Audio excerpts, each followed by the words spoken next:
the White House. There's also a campaign war room that was established at the Eisenhower Executive Office Building, which is the big building that's just across West Executive Drive from the White House. No taxpayer money, we're told, was spent on putting the campaign in that war room. The campaign took care of all of it. But here you have, that's the situation here in 2020 where we have to live by, to the best of our ability, these COVID restrictions. A lot of people would say that the president flaunted, if not violated, those rules with the airport gatherings that he had across the country with campaign rallies. But the decision was made to bring it here to the White House so as not to run afoul, at least the Trump International Hotel, the COVID restrictions imposed by Washington, D.C.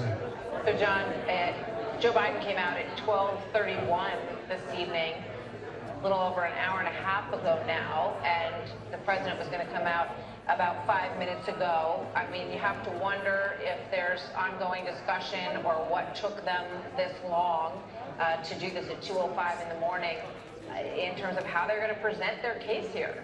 Yeah, well, I think the president might have been waiting to see if Georgia was going to be declared, and when it became clear that that wasn't going to happen because of the suspension of counting there in Fulton County, or at least a reduction in counting in Fulton County, that they probably got an argument together. And I think you're probably going to see the president lay down something of a gauntlet here in terms of the potential for, as he has been saying on the campaign trail, for weeks, if not months now, that the only way that he is going to lose is if the election is stolen.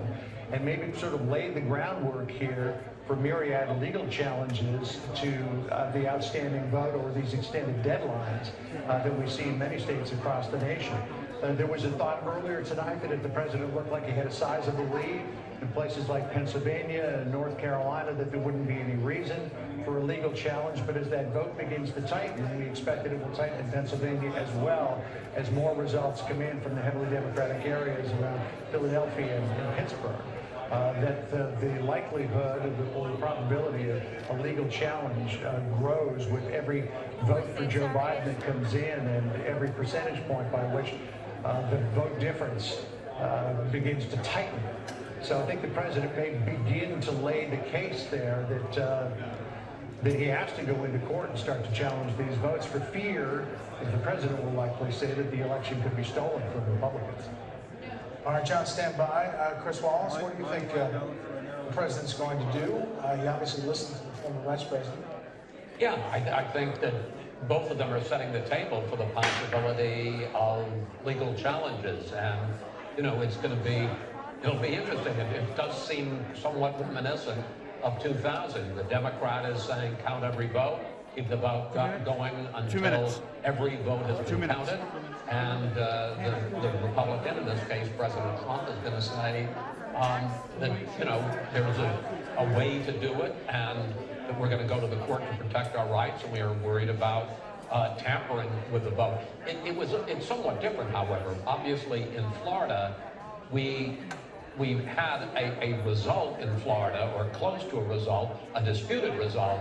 But I mean, we're in a situation now where we're nowhere near Pennsylvania counting all of its votes, or Georgia, or a number of these states. So it's a more complicated case for the president to make now than it was in Florida, where all the states have been called at various points. George W. Bush had been declared the winner. Joe Biden, or rather, Al Gore had actually conceded and then had to rescind his concession.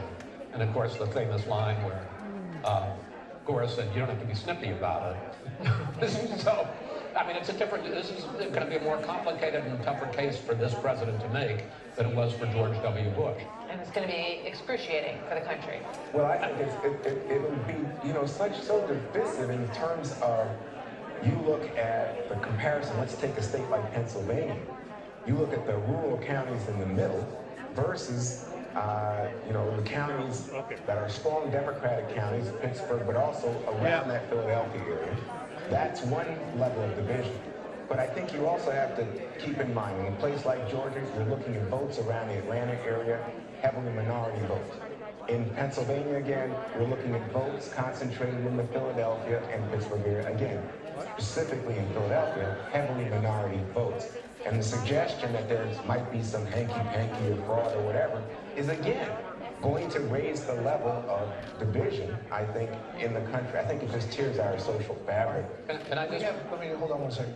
We have under 2 minutes now before the president, but we do have a call to make. The decision desk is now calling the Montana Senate race for the incumbent, Steve Daines, Republican against Steve Daines, the presidential candidate at one time, ran for Senate. This was supposed to be a Democratic pickup. This is a big hole for Republicans, and you see the 46-47, it's only Democrats +1. Remember, they have to have net +4 to take over control. We're getting to the point, if you look to Michigan, if you look to Purdue and Georgia, if he stays over 50%, that we may, this morning, be able to say that Republicans are going to hold on to control in the U.S. I was just going to say, if you want a pretty good idea what the president's going to say, I just got a fundraising appeal from the Trump-Pence campaign breaking. Democrats plan to steal the election. We're emailing you now to ask you to step up one last time and defend the president. The Democrats will steal the election. We can't let them get away with it. So we are in full-scale 2000 litigation, and they're raising money to begin a legal effort to stop vote counting in various places and to say that the Democrats are stealing the election. But I should point out, finishing my Senate thought, that Tom Tillis has already declared victory in North Carolina. We have not called that race, but he has declared victory down there. It's lining up that Mitch McConnell, after his victory tonight, will continue to be Senate Majority Leader and not minority. And it's worth pointing out that What 2000 was, we have institutions and procedures for settling these kinds of disputes. They held up then, took a long time, a lot of different courts at many levels, ended up in the Supreme Court, but it was handled. We're designed, we have checks and balances and processes. They worked then, my guess is they'll work now. They'll work now, and in the end, people by and large will accept it. At least they won't refuse to accept it any worse than they refused to accept Donald Trump's clear victory 4 years ago. I might also add about 2000, by the way, that the slogan of the Democrats was, we want to count every vote. But they didn't really want to count every vote. They wanted to count votes and keep counting votes in parts of Florida where they believed they would pick up votes. They didn't want to count anywhere else. David Boies, who was the lawyer for the Trump team, acknowledged that in his book. The Bush team. I'm sorry, did I say The Trump team. It's the Bush team. You mean the the Gore team? The Gore team, yeah. David Boies, the Gore team. Sorry. And he said in his book that they didn't want to go to the county court, try to count in the county, but they didn't think they were going to pick up. Well, that's what's going to happen here too. Yeah. Don't you think that you're going to start saying, well, you can count them here or don't count them there, and there'll be obviously objections to what's going on in Philadelphia or what's going on in Georgia now in Fulton County.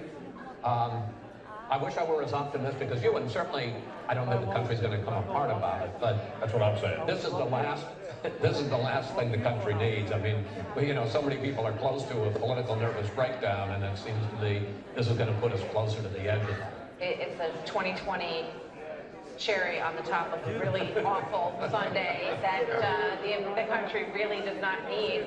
And that, I think, is one of the most difficult parts of watching all of this unfold tonight. It's starting to look, we did some history lessons earlier, but it's like 1896, Hayes and Tilden, post-Civil War, during Reconstruction, of an election that went on for months with no resolution until it was finally decided. Back then they used to do the inauguration in March, and I believe it dragged on for 3 or 4 months. 4 months counting.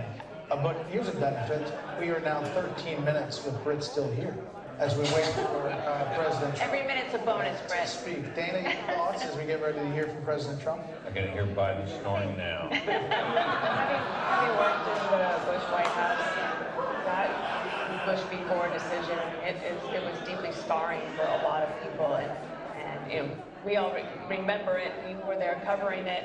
I went to bed that night thinking President Bush had won, and woke up in the morning with my husband saying, "I'm so sorry, I didn't win." And it still weighs heavy on people's minds, and at the time there was no incumbent in the White House. But one thing that's really different about this, look at this setting, that where President Trump is going to be speaking from the East Room of the White House, just below the residence that he calls home, the People's House. I think that feels a little bit different tonight. Well, it also felt different for the Republican National Convention. The final speech on Thursday night to be on the South Lawn, and we were there, and you know, this White House for this president, in an age of COVID-19, has been the place where he is delivering the big moments, and this is obviously one of the biggest as he tries to hold on to a re-election. Yeah, he has been forced to do all of these events right at the White House, and it is his home and his residence, and he does gain the advantage of being able to have this amazing backdrop and very presidential environment for these big moments. Can I just say something? I mean, we need to make the point, and obviously there are concerns, but the idea that the vote isn't over on election day and that elections aren't decided, in 2000, it wasn't decided. In 2004, we went to bed and we didn't know whether Bush or Kerry was going to win. I remember as a youngster, Jack Kennedy and Richard Nixon in 1960. We didn't know until the morning that Kennedy had beaten Nixon. So the idea that we don't know by some witching hour on election night or the morning after who the president is not unusual and is no sign that there's anything funny going on. And, you know, perhaps when the vote is counted in all of these places, there are 6 major states that are still undecided. It may be that without Pennsylvania, one of these gentlemen is able to win and we're able to avoid this litigation. I hope so, but as you say, Martha, it's 2020. It took till 3:30 in the morning in 2016 for us to make that final call, to call for the 45th President of the United States. One, this moment, it's fraught with a lot of things, but really just getting it done in each one of these states is the deal that these state election offices have to deal with. Right, so earlier we were discussing this, and you know, the lawyers came in, and I think Bert Hume made the point. These decisions about how elections are conducted are set by the state legislatures. What we are seeing in the current atmosphere is state election offices make provisions to help people to vote in the midst of the virus, or possibly because it's a very difficult time in American life and people are sick. What we are seeing now, I think, is setting, again, to just come back to this, I think, a very difficult moment in terms of American life. But I just wanted to reiterate what Chris had said. It's not unusual that you have an election for president decided beyond the day of the election, and it's, again, a consequence of the fact that every state, you know, states' rights, 10th Amendment, is able to make their own rules for how the election is conducted within their boundaries. By the way, Martha, I was so impressed that you knew about Rutherford B. Hayes and Tilden, and how that decision was decided. It basically, I love the shrug. I love the shoulder shrug. pulling troops out of the South. That's how we got President Hayes. That's how we got President Hayes. Yeah. You know. And that's it. Good night, everyone. Congratulations, President Hayes. Probably I also say we might have about 20 minutes of 2-minute warnings for the president. I imagine he has a way that he wants to say things, and the lawyers have a way that they want him to say things. So that's why you got the teleprompters there, because you don't want him to say something that is going to be used against him in court if this does go to any sort of a court situation.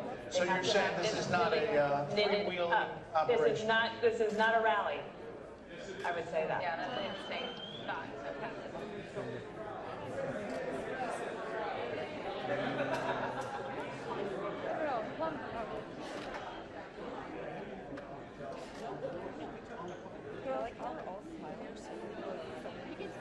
You can tell with the eyes.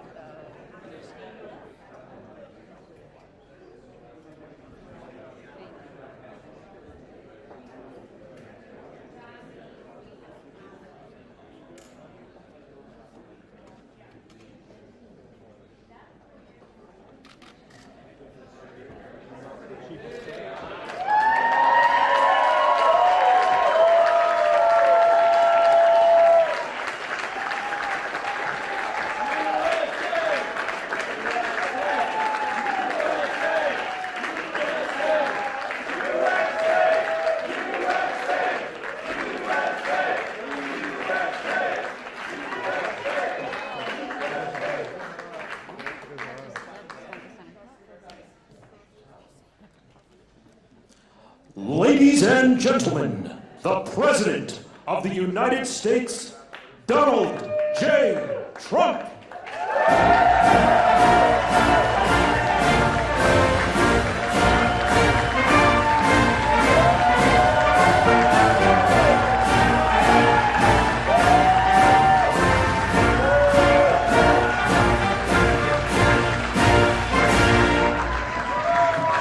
Well, thank you very much.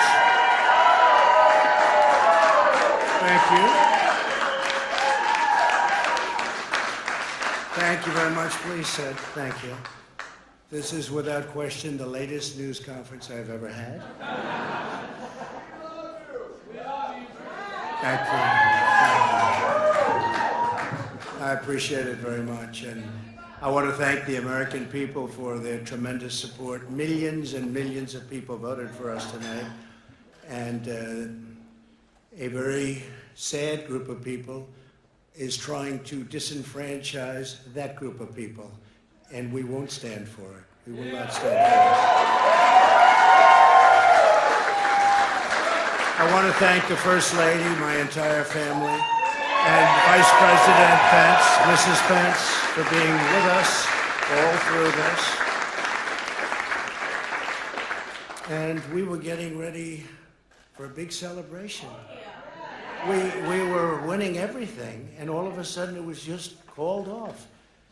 The results tonight have been phenomenal, and we are getting ready. I mean, literally, we were just all set to get outside and just celebrate something that was so beautiful, so good.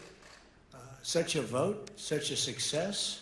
The citizens of this country have come out in record numbers. This is a record. There's never been anything like it.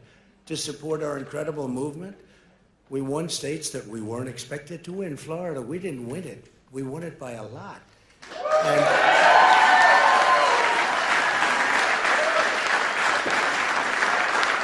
we won the great state of Ohio. We won Texas. We won Texas. We won Texas by 700,000 votes, and they don't even include it in the tabulations. It's also clear that we have won Georgia. We're up by 2.5% or 117,000 votes with only 7% left. They're never going to catch us. They can't catch us. Likewise, we've clearly won North Carolina, where we're up 1.4% or 77,000 votes with only approximately 5% left. They can't catch us. We also, if you look and you see, Arizona, we have a lot of life in that. And somebody declared that it was a victory for, and maybe it will be. I mean, that's possible. But certainly there were a lot of votes out there that we could get, because we're now just coming into what they call Trump territory. I don't know what you call it, but these were friendly Trump voters. And that could be overturned. The gentleman that called it, I watched tonight, he said, well, we think it's fairly unlikely that he could catch. Well, fairly unlikely. And we don't even need it. We don't need that. That was just a state that if we would have gotten it, it would have been nice, Arizona. But there's a possibility, maybe even a good possibility. In fact, since I saw that originally, it's been changed and the numbers have substantially come down just in a small amount of votes. So we want that obviously to stay in play. But most importantly, we're winning Pennsylvania by a tremendous amount of votes.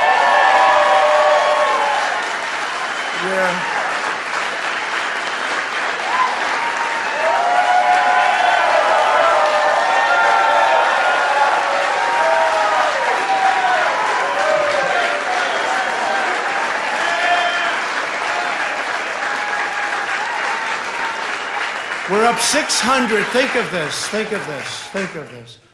We're up 690,000 votes in Pennsylvania. 690,000. These aren't even close. It's not like, oh, it's close. With 64% of the vote in, it's going to be almost impossible to catch. And we're coming into good Pennsylvania areas where they happen to like your president. I mean, so we'll probably expand that. We're winning Michigan, but I'll tell you, I looked at the numbers. I said, whoa. I said, wow, that's a lot. By almost 300,000 votes, and 65% of the vote is in. And we're winning Wisconsin. No, so we're winning. We don't need all of them. We need, because when you add Texas in, which wasn't added, I spoke with the really wonderful governor of Texas just a little while ago, and Greg Abbott, he said, congratulations. He called me to congratulate me on winning Texas. I mean, we won Texas. I don't think they finished quite the tabulation, but there's no way. And it was almost complete, but he congratulated me. Then he said, by the way, what's going on? I've never seen anything like this. Can I tell you what? Nobody has. So we won by 107,000 votes with 81% of the vote. That's Michigan. So when you take those three states in particular, and you take all of the others, I mean, we have so many, we had such a big night. You just take a look at all of these states that we've won tonight, and then you take a look at the kind of margins that we've won them by. And all of a sudden, it's not like we're up 12 votes and we have 60% left. We won states, and all of a sudden, I said, what happened to the election? It's off. And we have all these announcers saying, what happened? And then they said, oh, because you know what happened? They knew they couldn't win. So they said, let's go to court. And did I predict this, Newt? Did I say this? I've been saying this from the day I heard they were going to send out tens of millions of ballots. I said exactly, because either they were going to win, or if they didn't win, they'll take us to court.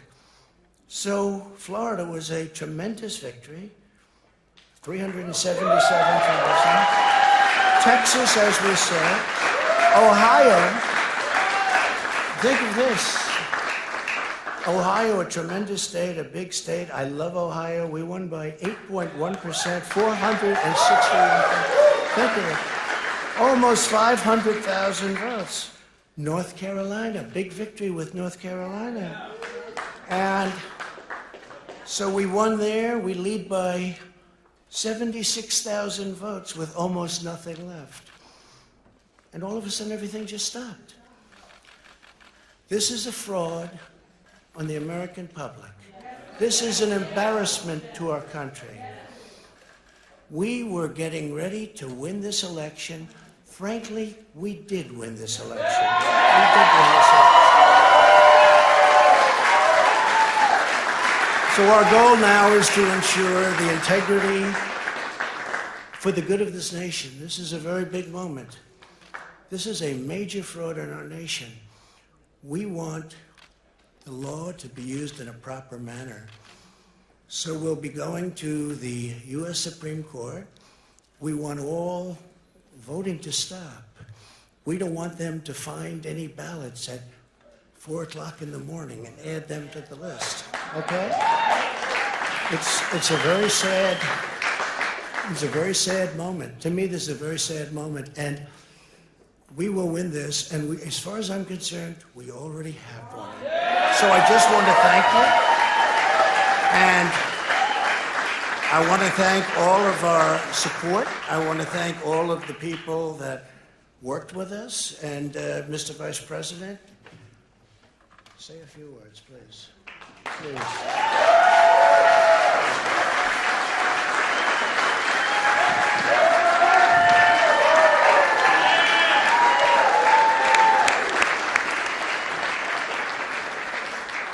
Thank you, Mr. President. I want to join you in thanking more than 60 million Americans who have already cast their vote for 4 more years for President Donald Trump in the White House. And while the votes continue to be counted, we're going to remain vigilant, as the President said. The right to vote has been at the center of our democracy since the founding of this nation, and we're going to protect the integrity of the vote. But I really believe with all of my heart, with the extraordinary margins, Mr. President, that you've inspired in the states that you just described, and the way that you launched this movement across the country to make America great again, I truly do believe, as you do, that we are on the road to victory and we will make America great again. Thank you, Mr. President.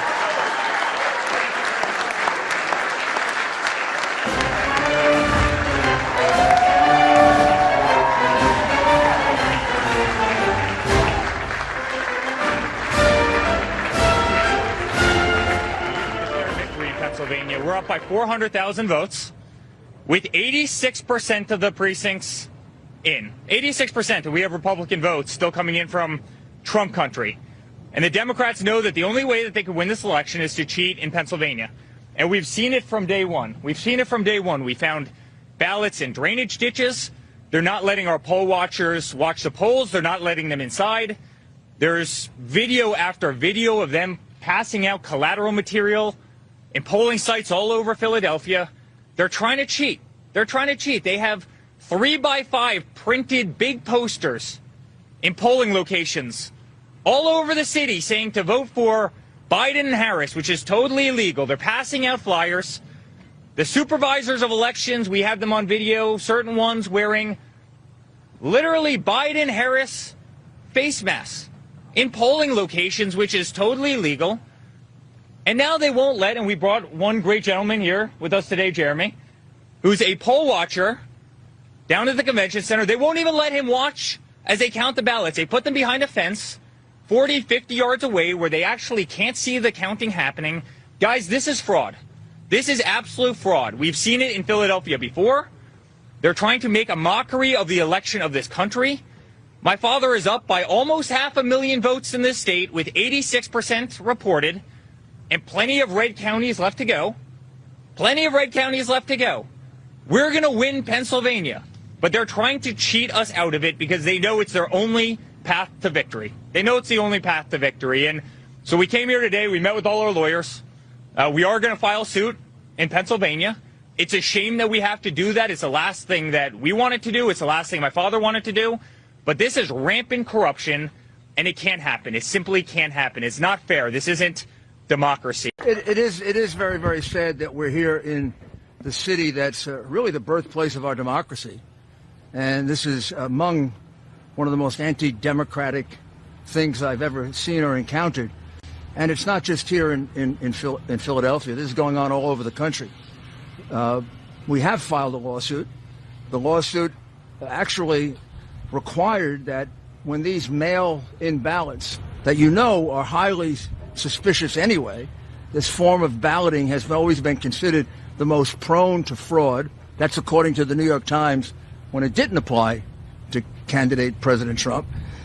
Well, we were supposed to be allowed by law to observe the counting of the ballots. Now, observe means, to any intelligent person, being able to look at it.